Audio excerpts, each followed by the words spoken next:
Pagi itu aku sengaja mengabaikan pesan ketiga dari Ajar tanpa membalasnya sama sekali. Tapi ketika pintu apartemenku di kawasan Sudirman, Jakarta, diketuk dengan keras sampai hampir rusak dan aku membuka pintu, melihat wajah Ajar yang pucat dengan mata merah dan baju kusut, hatiku langsung seperti diremas-remas tak karuan. Sudah 3 hari aku menghindarinya.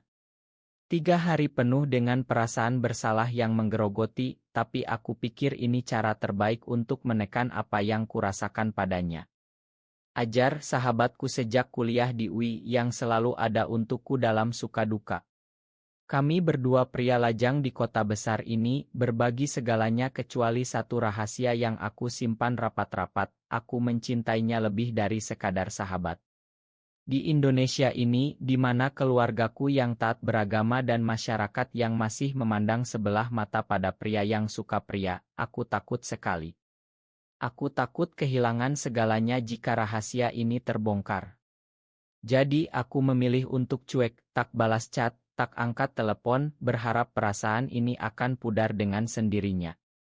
Tapi melihat dia sekarang, napasnya tersengal, tangannya gemetar saat memegang bahuku. Rea, kamu kenapa sih? Aku khawatir setengah mati. Kamu hilang begitu saja, aku sudah ke rumah sakit, ke polisi, bahkan tanya orang tuamu di Bandung. Suaranya pecah. Aku tak siap dengan ini.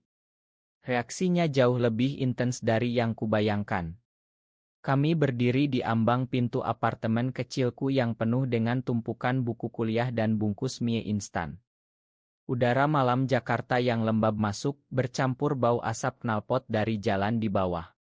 Ajar menarikku ke dalam, menutup pintu, dan langsung memelukku erat. Tubuhnya hangat, bahunya bergetar. Jangan pernah lakukan lagi, Re.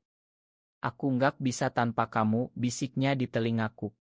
Kata-kata itu seperti petir menyambar. Aku membeku, tanganku ragu-ragu di punggungnya. Malam itu kami duduk di soareyotku, lampu neon kamar menyala redup.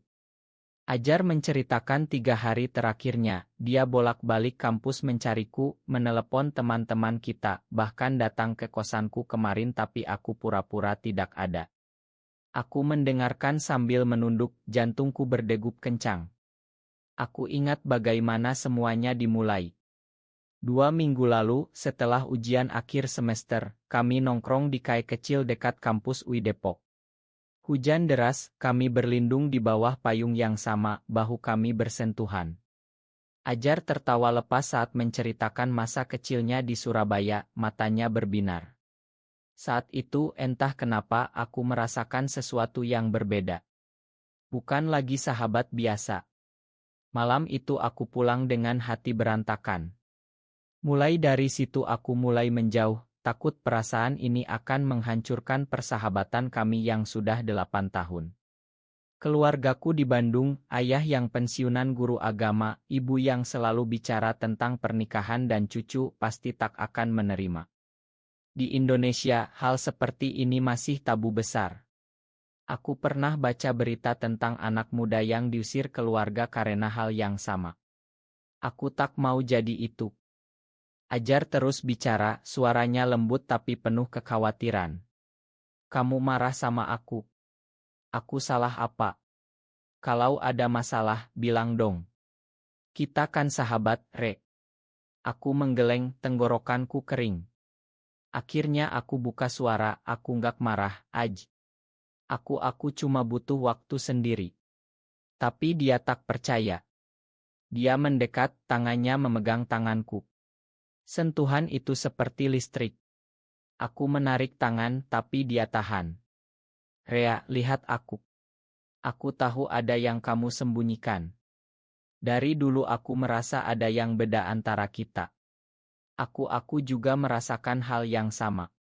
Kata-katanya menggantung di udara. Aku menatapnya, mata kami bertemu. Waktu seolah berhenti. Malam itu kami bicara sampai subuh. Ajar mengaku bahwa dia sudah lama menyimpan perasaan yang sama, tapi takut merusak persahabatan. Kami tertawa dan menangis bergantian. Aku merasa lega sekaligus takut setengah mati. Saat Ajar pulang pagi-pagi, dia memelukku lagi di depan pintu. Kita hadapi bareng, ya, katanya. Aku mengangguk, tapi dalam hati aku tahu ini baru awal dari badai besar. Pagi setelah malam pengakuan itu, aku bangun dengan perasaan campur aduk. Cahaya matahari Jakarta menyusup lewat gorden tipis apartemenku. Ajar sudah mengirim pesan pagi-pagi, "Pagi Re, semangat hari ini. Jangan lupa makan." Senyumku muncul sendiri. Kami memutuskan untuk mencoba menjalani ini secara diam-diam dulu. Tak ada yang boleh tahu, terutama keluarga dan teman kampus. Di Indonesia, rahasia seperti ini harus dijaga ketat.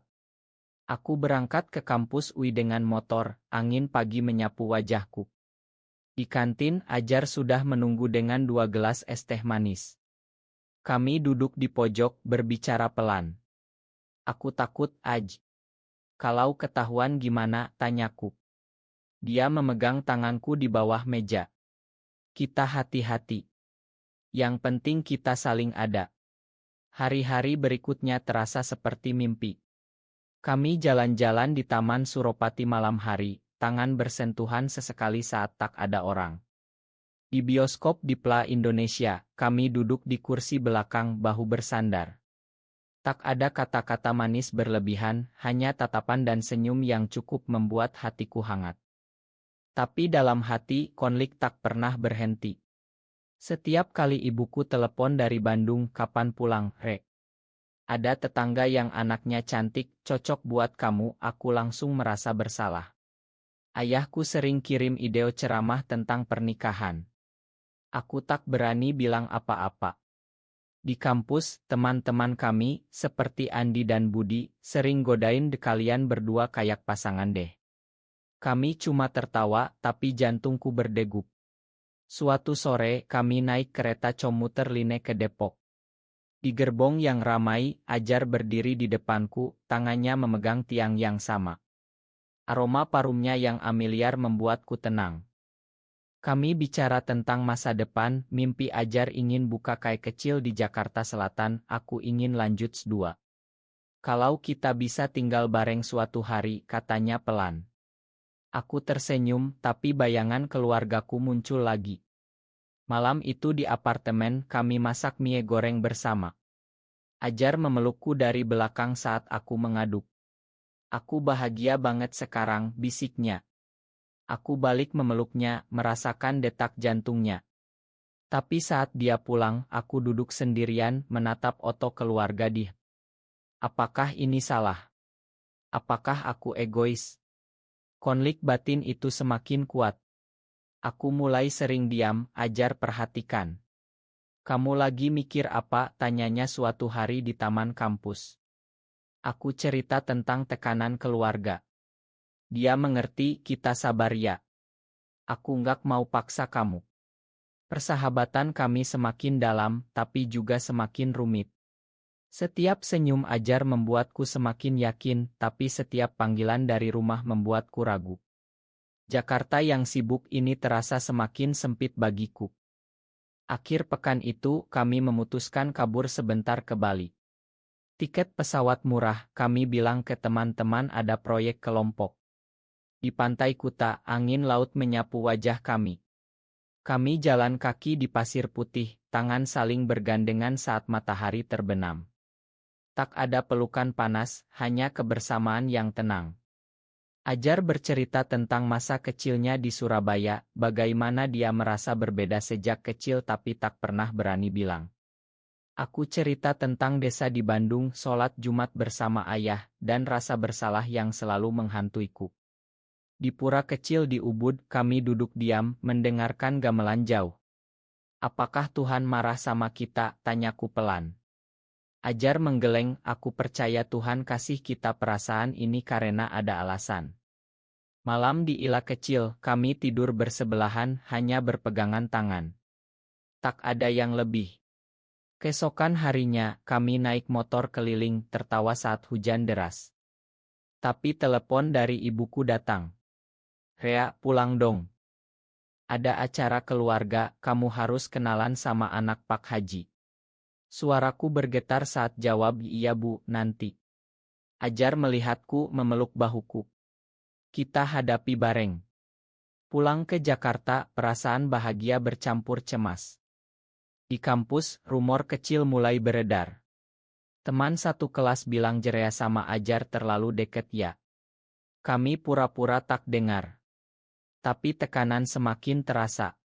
Suatu malam, Ajar datang ke apartemen dengan muka serius. "Aku dapat chat dari sepupumu, dia tanya kenapa kamu jarang pulang." Aku panik. Kami duduk berjam-jam bicara, merencanakan bagaimana menyembunyikan lebih baik. Tapi semakin hari, aku merasa semakin dewasa. Aku belajar bahwa cinta ini bukan hanya perasaan, tapi juga tanggung jawab. Ajar mengajariku untuk lebih sabar, aku mengajar dia untuk lebih berani. Perjalanan emosional ini membuat kami semakin kuat sebagai pribadi. Jakarta malam itu terasa lebih indah, meski hujan deras mengguyur jendela apartemen. Kembali ke rutinitas, masalah mulai datang. Di kampus, teman dekat kami, Budi, mulai curiga. Suatu hari dia tarik aku ke samping, "Re, kamu sama Ajar ada apa? Kalian kayak pasangan gitu." Aku gelagapan bilang hanya sahabat biasa. Tapi rumor menyebar pelan. Beberapa mahasiswa mulai bisik-bisik saat kami lewat. Ajar tenang, tapi aku mulai stres. Di rumah, ibuku kirim foto gadis tetangga, "Ini calonmu, cantik kan?" Aku tak jawab. Suatu malam, ibu datang tiba-tiba ke Jakarta karena kangen. Dia tinggal di apartemenku 2 hari. Ajar tak berani datang. Aku pura-pura sibuk, tapi ibu perhatikan aku gelisah. "Kamu lagi ada masalah ya, Nak?" tanyanya saat makan malam. Aku hampir cerita, tapi kutahan. Saat ibu pulang, dia peluk aku erat, "Jaga kesehatan dan cepat nikah ya." Kata-kata itu seperti pisau. Aku telepon Ajar, menangis di telepon. Dia datang malam-malam, memelukku lama tanpa kata.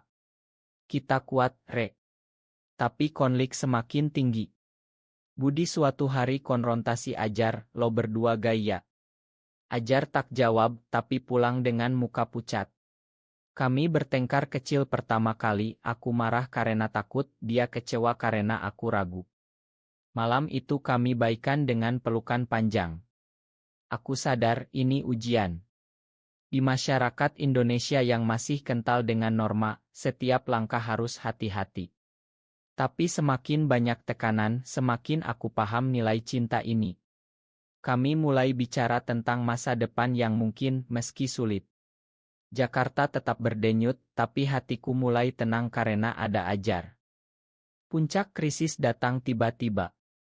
Ibu menemukan foto kami berdua di cadangan yang ketinggalan saat dia kunjungi. Foto di Bali, tangan bergandengan. Telepon dari Bandung meledak. "Ayah marah besar, kamu bawa malu keluarga. Ini dosa besar." Aku gemetar, tak tahu harus jawab apa. Ajar di sampingku saat video call, wajahnya tegang. "Ayah minta aku pulang besok, kita bicara langsung."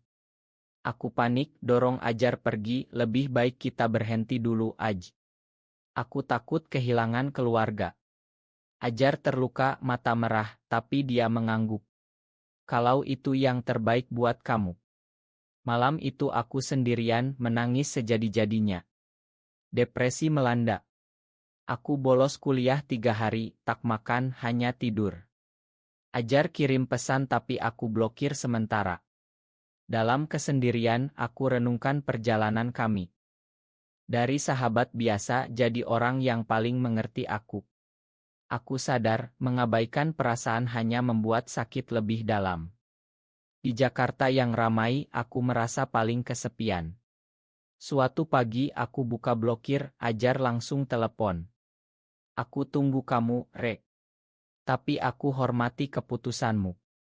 Kata-kata itu membuatku bangun. Aku mulai bicara dengan diri sendiri, tentang identitas, tentang keberanian. Aku ingat nasihat dosen tentang hidup autentik. Perlahan aku bangkit. Aku kirim pesan ke Ajar, kita ketemu besok. Pertemuan itu penuh air mata, tapi juga kekuatan. Aku memilih untuk tidak menyerah sepenuhnya.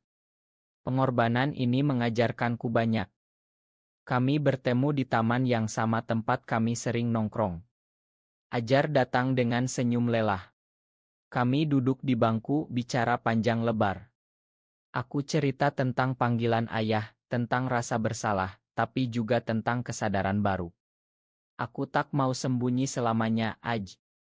Tapi aku juga tak mau kehilangan keluarga. Kita mulai pelan-pelan tunjukkan ke mereka bahwa ini bukan sesuatu yang buruk. Ajar memegang tanganku, aku ikut apa kata kamu. Yang penting kita tetap bersama. Kami mulai langkah kecil, Ajar ikut ke Bandung suatu akhir pekan, bertemu keluarga sebagai sahabat baik. Ayah masih dingin tapi ibu mulai lihat kebaikan Ajar. Di kampus, rumor mereda karena kami lebih hati-hati. Waktu berlalu, kami semakin dewasa. Aku lulus dengan nilai bagus, Ajar buka usaha kecil. Kami tetap di Jakarta, apartemen yang lebih besar. Keluarga perlahan menerima, meski tak sepenuhnya. Masyarakat masih ada yang bisik, tapi kami tak peduli. Perjalanan ini mengubah aku jadi orang yang lebih kuat, lebih pengertian terhadap diri sendiri dan orang lain. Cinta kami bukan lagi rahasia gelap, tapi kekuatan yang bikin kami tumbuh. Suatu malam di balkon apartemen baru, memandang lampu Jakarta, Ajar memelukku dari belakang. Terima kasih udah berani, katanya. Aku tersenyum, merasa damai. Hidup tetap ada tantangan, tapi kami siap. Benarkah bahwa mengikuti hati nurani dalam mencintai sesama jenis selalu harus dikorbankan demi harmoni keluarga dan masyarakat, atau justru itu yang membuat kita benar-benar hidup? Benar atau salah?